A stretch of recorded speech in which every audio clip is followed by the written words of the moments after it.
Плавать я научилась в 5 лет, как раз у папы на работе. Он тренировал детей по вольной борьбе, ну как детей, студентов. И как раз в том спорткомплексе был бассейн. И мы там со старшим братом и сестрой постоянно ходили плавать, и там я научилась плавать. А именно в спорт я пришла, можно сказать, по совету врачей, потому что у меня был сколиоз, и мне сказали, что будет полезно плавать для того, чтобы исправить сколиоз.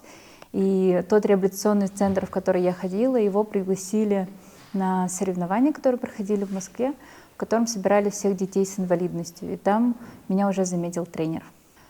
Я думаю, что да, это передалось как раз от папы, потому что он мастер спорта международного класса по вольной борьбе.